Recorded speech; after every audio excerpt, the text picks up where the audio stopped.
Welcome to Licking Non-Vanilla, a sex-positive hour of talk about kink, sexual mores, and writing dirty words. So grab a cup of cocoa, your favorite easy chair, and the lube as we go sailing into the dark, sweet waters of all things naughty. On Licking Non-Vanilla with your hosts Ralph Greco Jr. and M. Christian. Hello, everybody. Welcome to Licking Non-Vanilla, your portal for all things nasty, naughty, and fun. At least fun. We're going through a different portal today. Well, and ever onward to try to make the show, always good. And Chris, it was just the those numbers that just came up on the screen.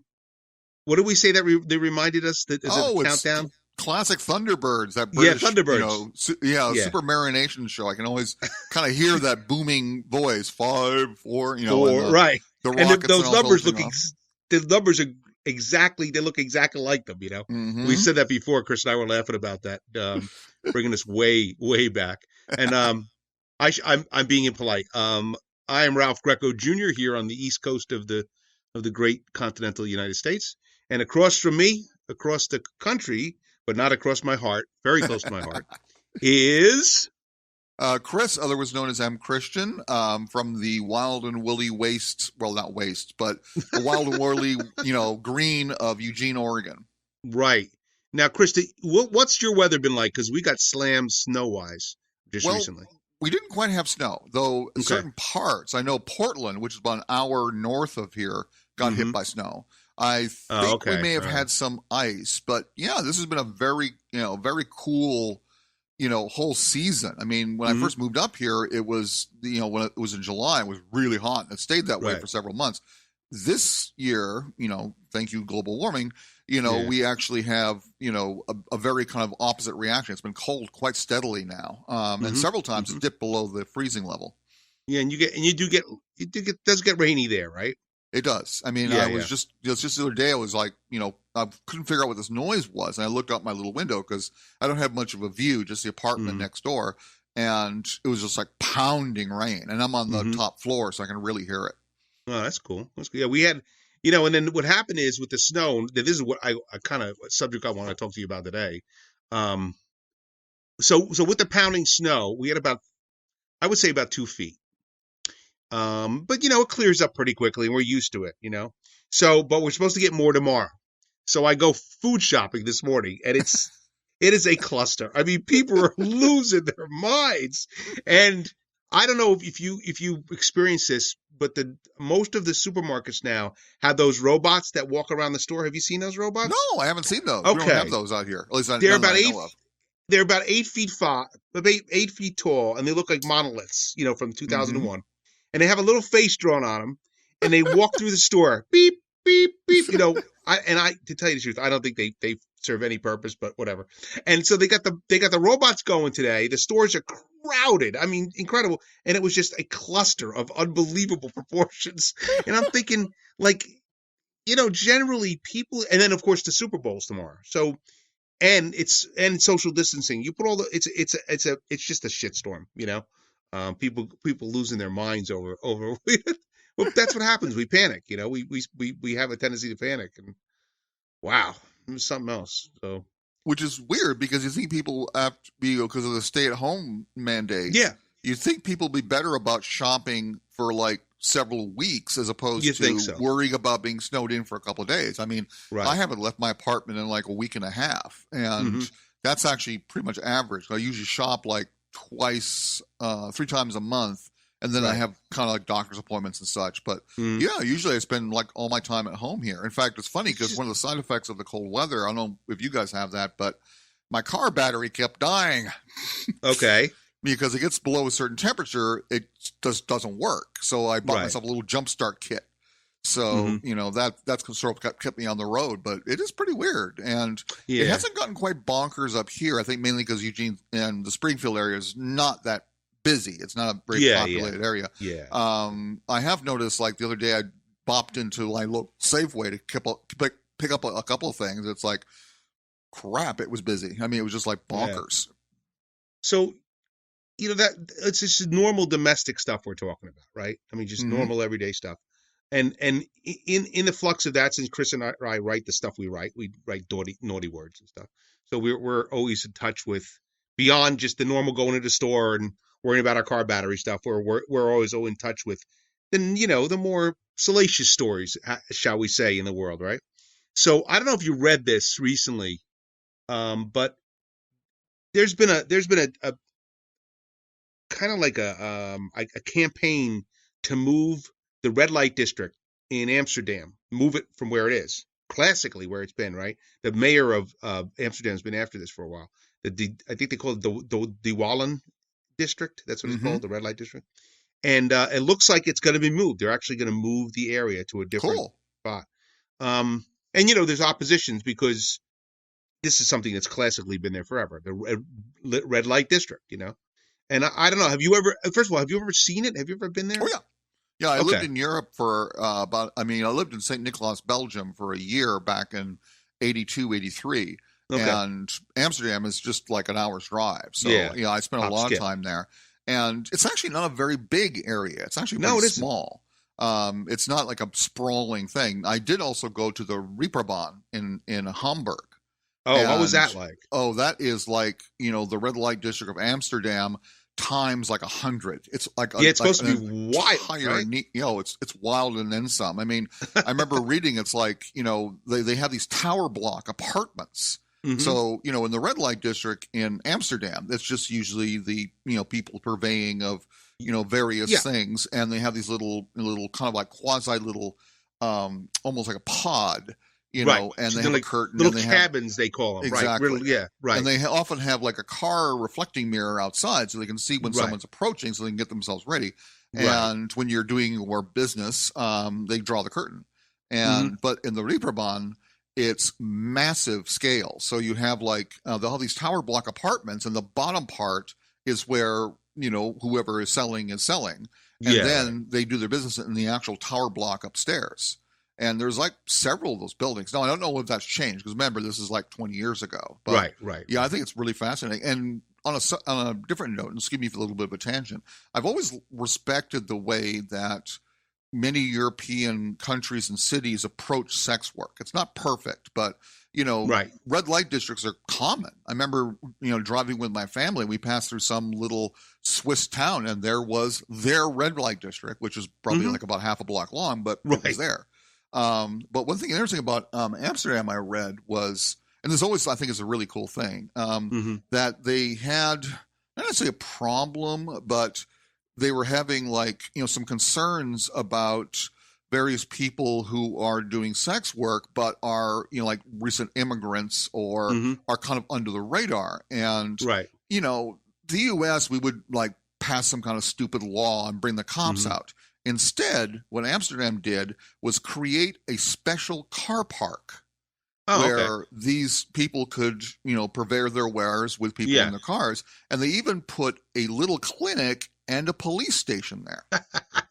So I thought that was really cool. That's an intelligent way of approaching this. Yeah, right. So the moving the red light district, I think, is a perfectly fine idea. Well, there's opposition to it because the mayor seems to be doing a couple things that are a little bit draconian. She could be moving in the direction of wanting to shut things out. She was saying that the problem with the red light is the tourists flood the area, as you well know.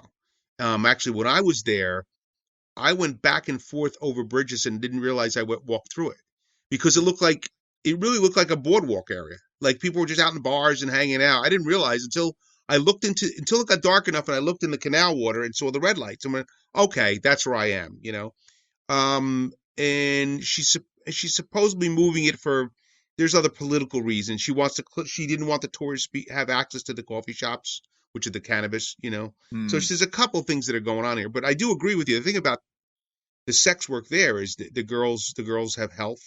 Their healths are, they have, I don't know if they have health insurance particularly, but they can go to clinics and be seen. And I also know, and I noted this too when I was there, if you noticed, up on the, how the cabins are like you're saying, they're below, in the buildings. And if you looked up the stairs every so often, you'd see kind of a burly guy standing there. And those are the guys that are there if there's trouble. The girls can buzz those. And also, I walk down the street, there's a couple cops.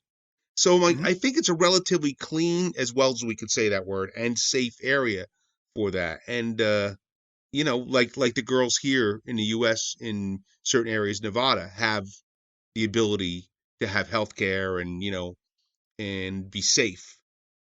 Which is, like we always say, this is going to be one of those things that's going to happen anyway.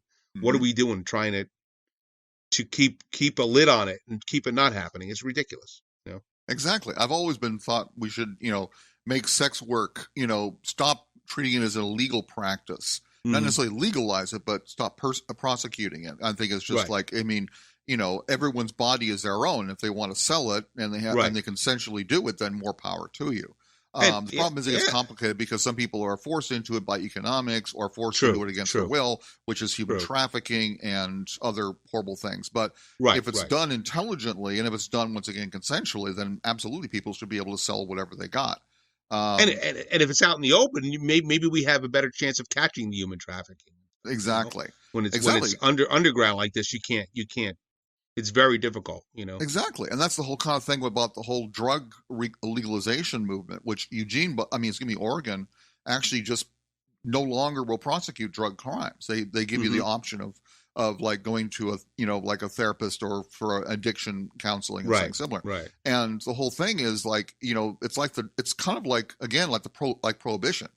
I mean, prohibition didn't do anything but push the liquor trade underground and fueled organized crime. Absolutely. But if you make it, if not legal, then stop prosecuting.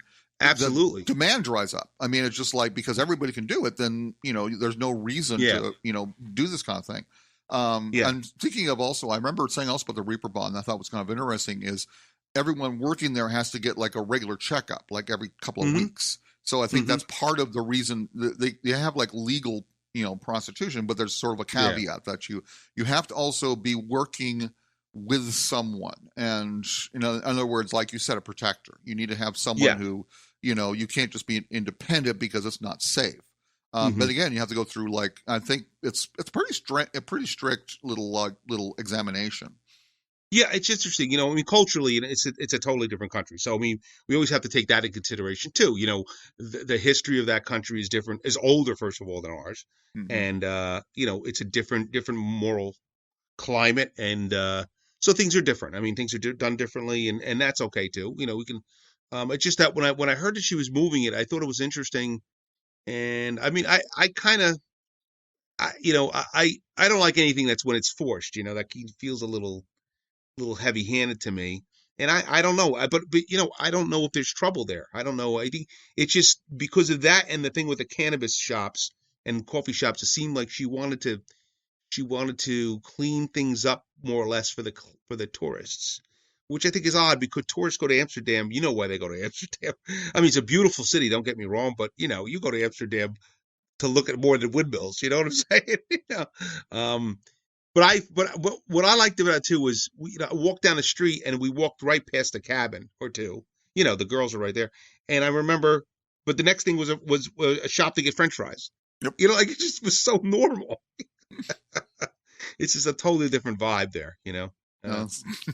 So what's your overall feeling then, Chris? Do you think it's a good thing they move it? I liked it where it was. I thought it was kind of cool, like being there, like forever. I'm actually kind of torn because. It is kind of a limited space, and it is part of the city, and it's part of the history of the city. And like you said, very well, it's also why people come there.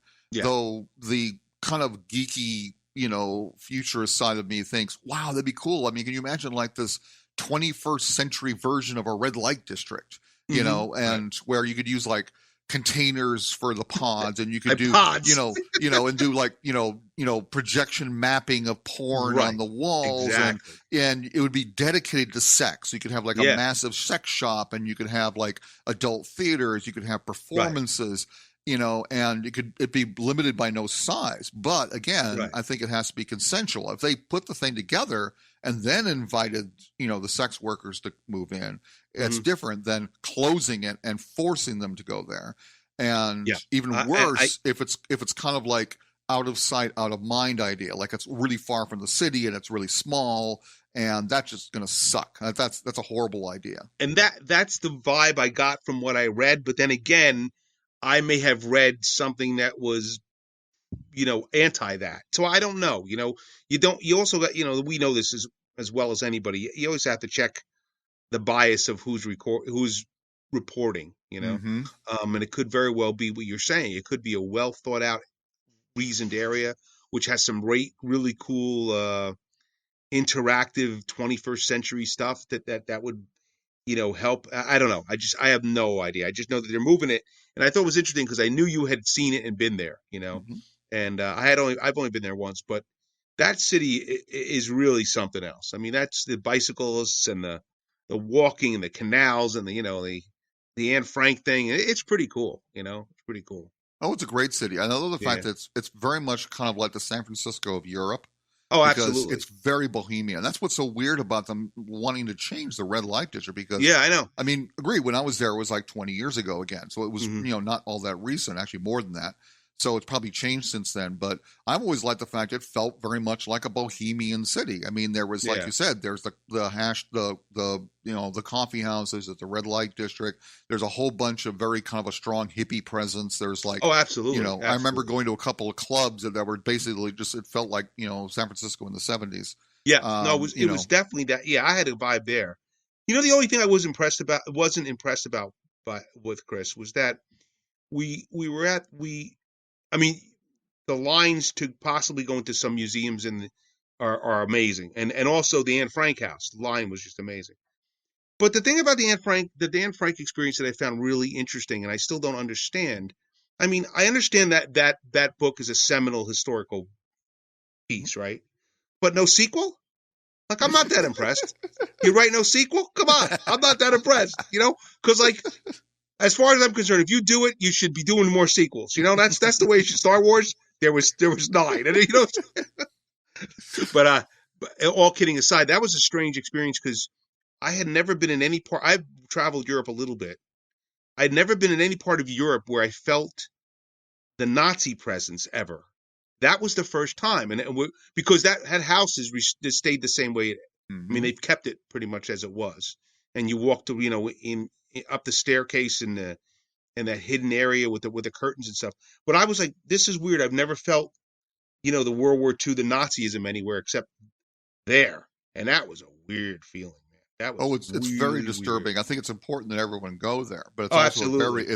you have to be prepared for it. It's not like It's a tourist disturbing as hell. attraction. It can be very devastating emotionally. Right. I actually Right. went to Dachau, Oh, that's um, that's that's which some fun times. Wow. I still frankly have nightmares about, and that's just from seeing it.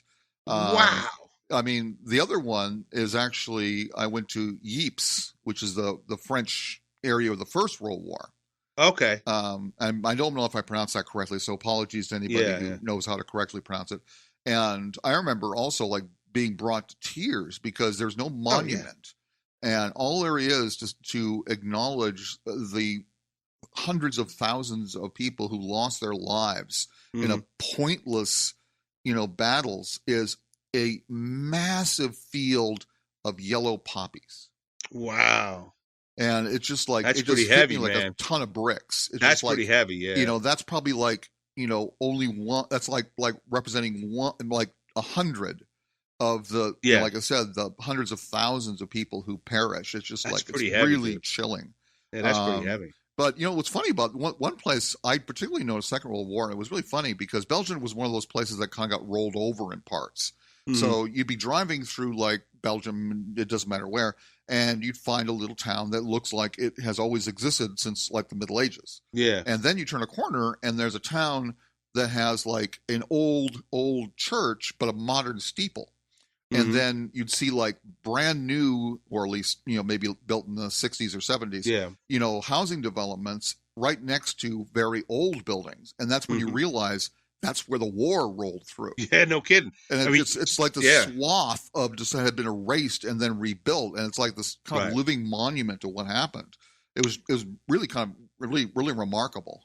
And you know what's interesting about those places? Because now you're talking about Belgium, and I'm thinking about the red light district, and I wrote an extensive. One of my jobs was to write descriptions of cities in and around Belgium, all that area, for an escort service. So because we're saying there it's legal, right? So this place called She International, and they still exist. You go on the website, you pick the girl you want, and you pick the date you'd want. You want a day, a weekend, and if you're going on a weekend, you would maybe want to know where to go with her. And that's what I came in. I was writing city description. It had nothing to do with the work. It had to do with we need somebody to write the highlights of each city. And and those cities are beautiful. There are some great things to see in those cities. So I think that's true. I think the very very old, and the oldest profession as well, and the new, whether it being post World War II or whatever, they all do exist together, and it's an interesting. And people just walk amongst those things. You walk into a square that you may have seen. Like you say, there's a church may be there for centuries, have been there for centuries, and then right around the walkway is a shop that maybe was built 5 years ago. Mm-hmm. It's extremely eclectic that way, and I think that adds to kind of a feeling of, well, if we have sex workers here, it's just as much part of the firmament as anything else, Exactly, and that's what's so fascinating about it is, like, again, it's like, like Belgium is a traditionally rather conservative country. Mm-hmm. It's a little bit stoic. It's not quite as, for lack of a better word, flamboyant as other cities. However, every Belgian city of any size has a red light district. Mm-hmm. And particularly like Antwerp and Brussels, have some pretty extensive ones. And it was funny because I remember seeing like a difference in sexual attitude when I was living there. There's this little town that sat literally on the border between the Netherlands and Belgium, and the border like ran down the street. And what was funny like was literally the border. Literally, I mean, it's just they built this thing on the border. And of course, European borders, as you know, are basically like nothing. You wouldn't even know you crossed it half the time. That's true. If you're on a train, they come through and stamp your passport. But if you're just walking, it's like, I didn't realize I had crossed like 4 countries, because there's no markers. But what's interesting about this town was on one side was Belgian town, which was monochromatic, and they have these iron or metal shutters they put over the windows and doors to get the heat in. So all of them were closed, and I'm exaggerating a little bit here. But then on the Netherlands side, it was crazy ass because there's flowers everywhere. There's a sex shop. Right. There's like, it's just like, you can tell it's like, it's this really kind of like dichotomy between the two countries and the cultures. But yeah, I mean, pretty much almost everywhere in Europe. The only place I didn't see it was, I think, Spain, but I didn't look for it in Spain. Okay. But of course, Spain's also pretty traditionally kind of Catholic leaning, so maybe that's part of it. But yeah, I saw it in France, Germany, Switzerland. I didn't go to Norway, Sweden, or Denmark, so I don't know what it's like there. And of course, Germany is kind of known for their own districts. Well, like you were saying about the section in Germany, that was the section where Hamburg and the section you're talking about is where the Beatles played too before they came and Beatlemania hit. Exactly. And that was supposed to be, what they were doing. Well, that's where they got into taking pep pills because they had to stay up all night and do like 6-hour shows or whatever it was. Becoming like just kicking it. But the decadent level. And I don't mean that decadence in a pejorative, but that level is different, as we've seen here. I mean, from city to city here, San Francisco, like you said, is considered a pretty much wide open city, or was at one time. And Austin's a big city for music. New York City's another one of those. You can find some good decadency there if you want. But in Europe, I think it's pretty much an equal amounts decadency. It's just what the country or the city is known for. There's a big leather culture in Berlin. Right. There's a big, and then certain areas like the French have a different kind of kink culture. We've talked about this before, so it's pretty interesting, but definitely more wide open than here. We don't, we have little pockets of it. I just read today that the French authorities, shut down because of COVID restrictions, you can't have parties and such. They shut down like 183 person orgy. In I think it was Paris. And, it's like, is it outside or inside? I have to applaud them. I mean, one, it's really irresponsible and really horrible for them to do this because we're in the middle of a fatal pandemic. Yeah. But at the same time, it's like, wow. I mean, I've never been to a 183 person orgy in the bohemian places I've lived. I mean, the most I think was maybe like about, if you're lucky, 50. So it's like, right. one, I mean, that's to organize that kind of thing, and two, it's like, to have that massive a crowd, it's kind of like, oh damn. I mean, you got to find a spot. And that's another thing. Where do you hold 183 people? I mean, it's not if you can do your local Marriott. I mean, it's like that takes some serious acreage. Yeah, because we've been, you and I have been to conventions and stuff where they've taken over, a hotel, so they kind of black out the windows and people can walk around, do whatever they want. Not every group has the resources and money to do that. But even then, it's not a bacchanal free for all. Yeah. It's just people coming in and out and registering and going here and there. But it's not like what you're describing. You're describing a distinctive spot that's under about 200 people getting one place to do one thing, which is saying something. Organization skills there are pretty good. You got to give that one. Absolutely. Wow. I mean, kudos in that department. I mean, right. I said I used to go to some parties in San Francisco. They weren't all that often, and they were always kind of, like I said, 50 or 60 people. So that's impressive, and then some. And you're right too about Berlin. Berlin's another swinging city. I mean, they have massive party crowds and sex, sex things, and they're really great for queer representation. And there's parades, and there's all kinds of hedonistic and wonderfully hedonistic kind of things.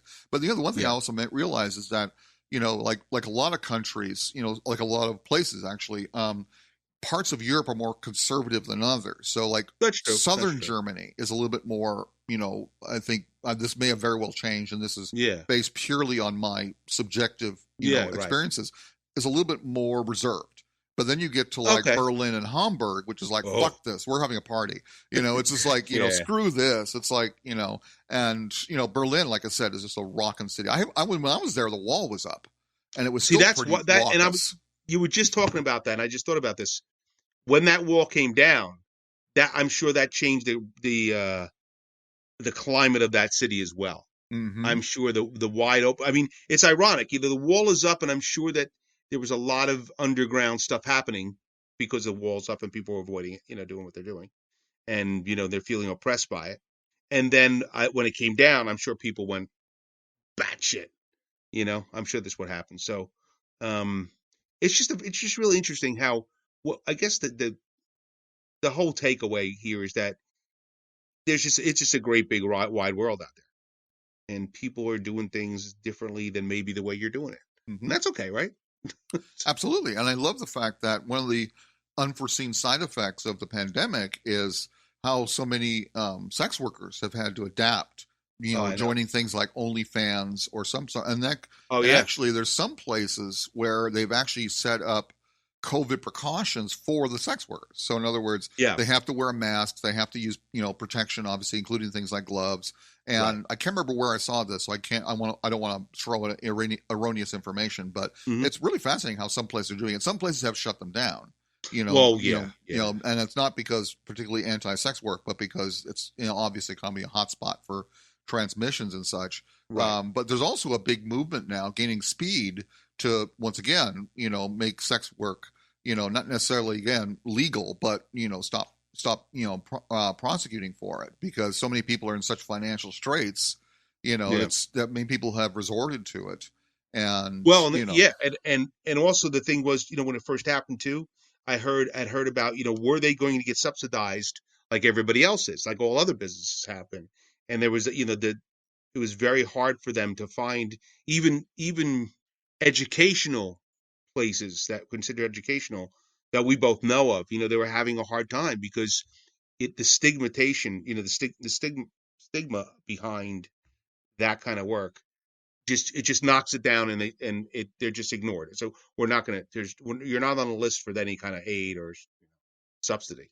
And it's really horrible. I mean, blame the frickin' conservatives for that one. They actually put things into the support bills that it can't be used for those kind of things, which is just totally irresponsible. I mean, the sex workers deserve respect and acknowledgement and safety, and they should be able to take advantage of any other self-employed person's benefits, like everybody else. Exactly.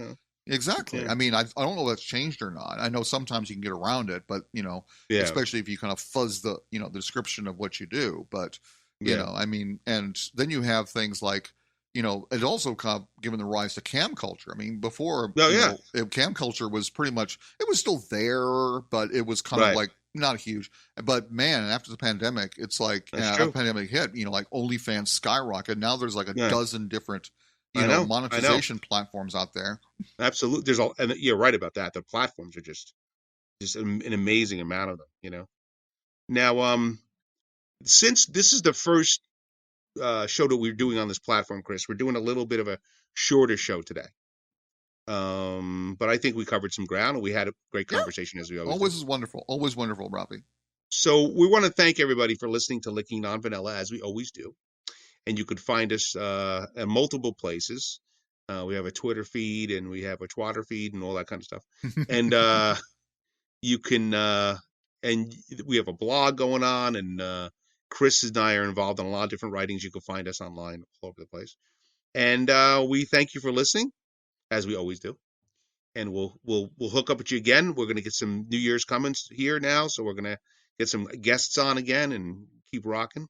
So then maybe we'll get some YouTube stuff up as well.